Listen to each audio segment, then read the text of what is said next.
6-game suspension for DeShaun Watson. Finally, after what seemed like years of investigation, decision-making, third parties, the Players Association already preemptively said they will accept the decision, whatever it may be. The NFL will most certainly be behind it as well. And Diana Rossini spoke to sources, ESPN's Diana Rossini, spoke to sources close to DeShaun Watson, who believe the 6-game suspension is, quote, too much.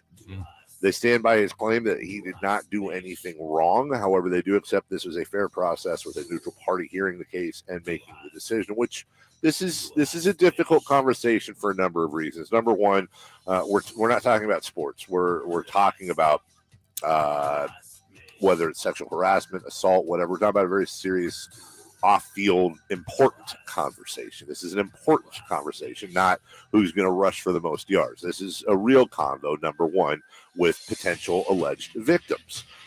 Number two, we don't know what happened.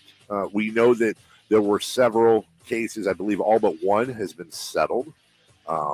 With the assumption there, obviously, is money was paid out, non-disclosure agreements were signed.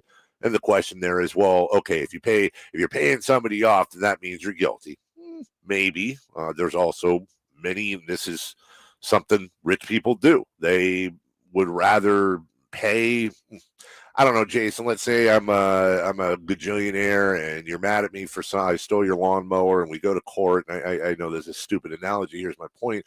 At some point I say, you know what, it's just easier. I didn't steal your lawnmower, dude, but here's $1,000 because I don't want it in the press anymore, and I'm going to pay $10,000 in attorney fees just because I'm not a believer that just because you settle, you're guilty. There's certainly smoke there. Sure. But that doesn't guarantee there's fire. Well, and I think, the little bit since this came out right before the start of the show, as far as the 6-game suspension, the stuff that I've seen on, and we just had a texter text this in, which I think is a great point.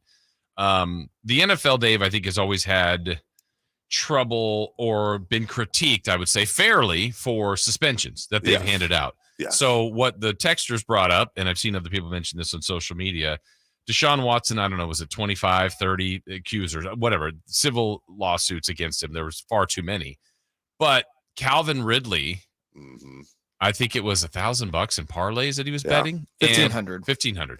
Okay, and he gets a full season. So yes, they're both punishments, but clearly to me, when you're saying someone's suspended for a year, and to me, the league is saying, oh, well, it's far worse to bet on our sport than it is to have these allegations and lawsuits. And you go, is it? And when you have FanDuel and DraftKings and betting and the only reason the scroll is really down at the bottom is, you want to know the score, but why are they giving you stats and distance of touch? I mean, the whole league is just backed by gambling. And so it's a really weird contradiction there. And, I don't want to be the one in charge of that either, handing down these suspensions, but 6 games, interesting. And then the whole season for Ridley, I see, is a lot of people's point of contention this morning. Yeah, I think so. And I think one thing that strikes me is if DeShaun Watson and his camp do, as Diana Rossini said, believe this is too much and that he didn't do anything wrong, then here's my problem. Why would you not fight this? Yeah. Why would you, if you didn't do anything wrong, you've got to appeal it. If you did nothing wrong, you're just going to, to me, that's the first thing. Well, the first thing, that's the biggest thing that stands out to me is garbage about this. Unless, of course, there would end up being an appeal, but there won't. Again, according to that source, they accept it was a fair process with a neutral party hearing the case and making the decision. You're talking about 66 women in 17 months. NDAs were signed in some cases, didn't use team massage people, on and on. Now, Jay, my question for you is this. Trevor Bauer was suspended for 324 games, the equivalent of 2 full seasons, and by far the most severe punishment handed out under baseball's domestic violence policy. Now, here's the thing. And again, please, everybody understand, we're not judging, we're not in favor of one thing, or we're just reading the story and talking. Again, this is an important thing, and I want to get that clear. But Bauer was accused of sexual assault by a San Diego woman who requested a restraining order. An LA judge denied the woman a permanent restraining order. The LA County District Attorney's Office investigated. They declined to file criminal charges. But baseball has autonomy to suspend players without a criminal conviction. Trevor Bauer, you talk about not doing anything wrong. Who knows? I don't know. You don't know. But Trevor Bauer was never convicted of a single thing. And to our knowledge, settled with nobody, paid nobody off. And he was suspended 324 games. DeShaun Watson allegedly assaulted or had inappropriate experiences with over 60 women, most of which he has paid off, and the NFL suspends him 6 games. Well, it goes to show just the the joke that the NFL is when it comes to this stuff. And, Jason kind of highlighted the Calvin Ridley thing. And I think that's a fair comparison that people are making, that you have all these partnerships with gambling company. You have a wide receiver put $1,500 down, not $150,000. Sure. Not $15,000, $1,500. And wasn't it on other teams too? Yes. Well, yeah, which is important. And again, so people don't go after your point.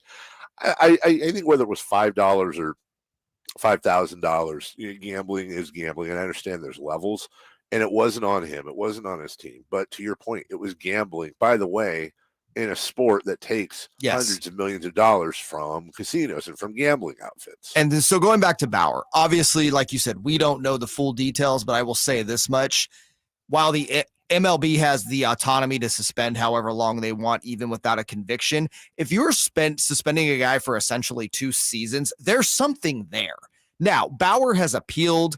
I don't know what they will end up settling on. And again, that will tell us a lot about what is there, right? What, likely that stuff doesn't come out. But again, the suspension will be what it is. But your point is so, but with the Bauer thing, clearly, whatever it was, MLB took very seriously to suspend a guy for 2 years. You take that very seriously. So, again, I don't know what will happen with the appeal, but MLB got it right in that sense. Maybe it's too harsh. I don't know, because like you said, we don't know the evidence. We just know they took the matter seriously. The NFL, and for Watson's camp and him to come out and say, hey, we don't think we did anything wrong, but the process is fair and we're not appealing. You got 6 games, then you did something. Mm-hmm. Because if the process was fair and you're not appealing and you got 0 games, then you didn't do anything wrong. But you did something wrong because there is a suspension there of 6 games. There is wrongdoing there somewhere. Let me ask you both this question. Jason, you first. Which is more do you think egregious? The amount of games Trevor Bauer was suspended, having been convicted of absolutely nothing, or the little amount of games, a few amount of games that DeShaun Watson was suspended? And by the way, we're also very aware that 6 games out of a 17-game season, 162 games in baseball, there's obviously a mathematical difference. But which one do you think is more egregious, Jason? I feel like the Bauer. Yeah. I feel like, but I mean, again, we're measuring. I that's a really difficult one, but I would say Bauer is where I'm leaning. Jay? I think the Ridley is more egregious. Well, yeah. And you're a Dodger fan, and imagine Trevor Bauer on that staff. It's absolutely ridiculous. He's a Cy Young winner. He's a Cy Young winner. But at the same time, like, this is such also the toughest part about this too is like, I absolutely like. I have, in the whole, like, quote unquote, keeping it real thing. If you have to take emotion out, and first off, he's a Dodger. Secondly, he seems like an absolute ding dong, and ding dong is like, what I mean is personality wise, and then beyond that, he may very well, very likely be a sexual, somewhere between deviant and predator. I don't know where that falls. It's not like I'm sitting here feeling bad trust me when I say I have 0 sympathy for Trevor Bauer, but right is right, wrong is wrong, fair is fair, consistency is consistency. You're certainly not going to get consistency between sports. No. The problem is, to your point, the NFL can't even get consistency within its own sport. Correct. Yeah. And then the other offshoot of that, I mean, now if you go to the for lack of a better term, the sports part of it, Dave, like the Jimmy G angle, like, okay, hey, the Browns might need this guy as a QB because DeShaun Watson could miss a year. Well, now it sounds like 6 games. And, if they could kind of just hang in there, the guy they're paying minimally now and traded the world for to be their quarterback for what they hope to be the next decade because they haven't had that position solved, maybe the Browns are going to be on the other side of this before long. There's one other story out there too that's far less serious than this, but I don't want it to get lost. I don't know if you guys saw this over the weekend, but Tim Anderson, who's an exciting player with the Chicago White Sox, and I personally think one of the types of players that baseball needs very, very badly right now. Players with personality, players that have fun out there, players that are fiery. He was suspended 3 games and fined an undisclosed amount of money for making helmet contact with a plate umpire. And that was in Friday night's game against the A's. Anderson's appealing it. It made him eligible for the 3-2 win over the A's. There will be a hearing. And I think these suspensions are actually with pay, if I remember correctly. And I find myself wondering, listen, I saw it. I don't know if you guys saw it or not. It's not like he went up. People say he headbutted. Right. He didn't headbutt him, but he aggressively rushed the umpire. And you could see the contact with the helmet on the hat. Nobody was hurt. It wasn't dangerous. You make contact with an umpire. He's got to be gone like 20 games. I did not understand the suspension at all.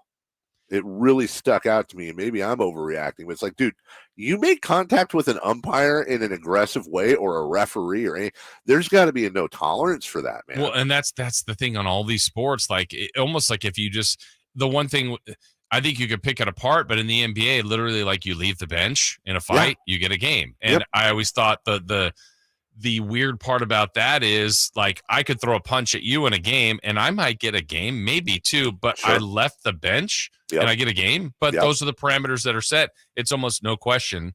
So if you can kind of almost get some criteria, it's like, hey, in the past you bumped an umpire, it's X amount of games. He did that. It just fits that criteria. If it goes above that, then you go more games. It just, I don't know. I think these suspensions kind of go each and every way, and you kind of trying to figure out what's going on with these sports. It's so goofy, dude. If I'm